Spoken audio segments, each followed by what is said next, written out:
Title: The Sudan War Explained. Intro. This is the world's largest humanitarian crisis. It's also the world's largest displacement crisis.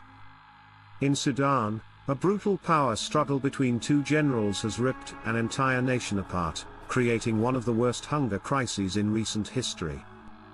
Millions have been forced from their homes, and an entire country has been brought to its knees. But how did a once hopeful nation descend into this nightmare? And why isn't the world watching? The war in Sudan exploded on April 15, 2023, but the seeds of this conflict were planted years earlier. To really understand how we got here, we need to go back to 2019. That's when massive popular uprisings toppled the country's longtime dictator, Omar al-Bashir. For a moment, it felt like there was real hope for a democratic future. But that hope was pinned on a fragile alliance between two very powerful men, General Abdel Fattah al-Burhan, the head of the Sudanese Armed Forces or SAF, and General Mohammed Hamdan Dagalo, better known as Hemeti, leader of a powerful paramilitary group called the Rapid Support Forces, RSF. They were allies who helped get rid of Bashir, but they quickly became rivals, locked in a tense struggle for ultimate control. Section 1, The Fight for Control. The tension finally blew up into open war. The fighting started in the capital, Khartoum, as a raw battle for power. It was a fight to decide who would control Sudan's political future and its massive resources. Hemeti's RSF, which grew out of the notorious Janjaweed militias known for atrocities in Darfur, proved to be a formidable force. The war spread like wildfire, turning cities into battlegrounds. By March 2025, after intense fighting, the SAF managed to recapture most of Khartoum, but the battle for full control of the capital is ongoing. The RSF then shifted its focus, consolidating its grip on the vast western region of Darfur. After a brutal 18-month siege that cut off food and supplies, the RSF captured El Fasher in late October 2025, the last army stronghold in the region. Its fall marked a dark new chapter in the war, leaving the RSF in control of all of Darfur. Section 2, The Human Cost for the Sudanese people. The consequences have been catastrophic. This is now one of the world's most severe hunger crises.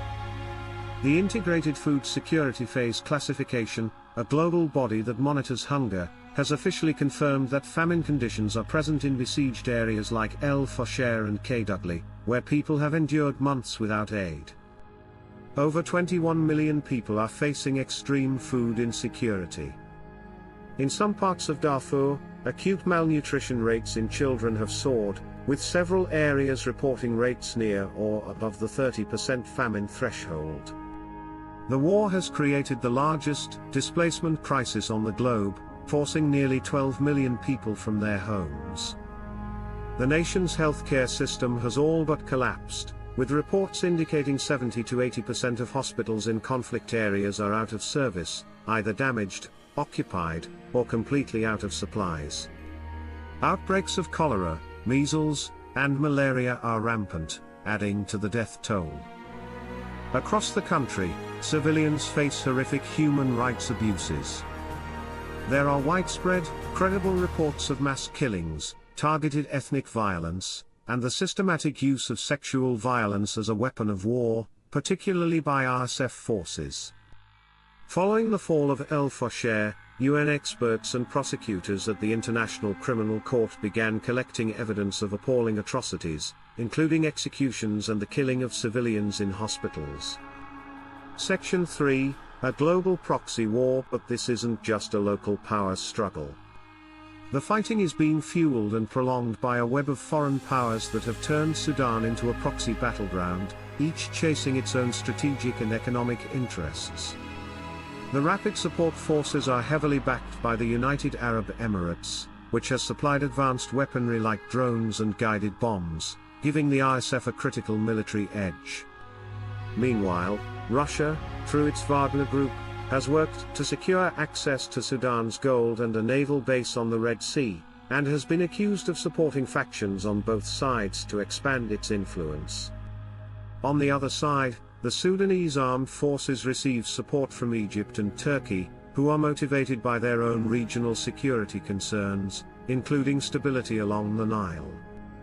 This flood of weapons and foreign support has emboldened both generals, fueling a war that neither side seems able to win outright, all while millions of civilians are caught in the crossfire.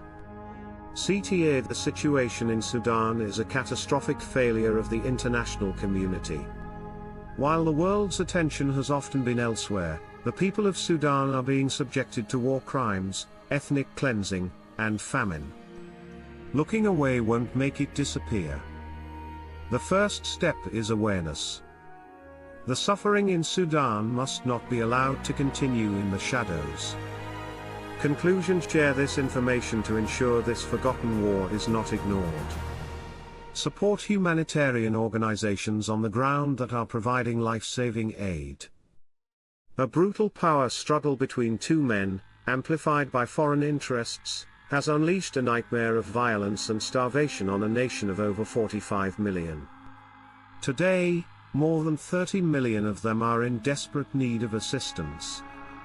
They are paying the ultimate price for a war they never wanted, and they cannot be forgotten.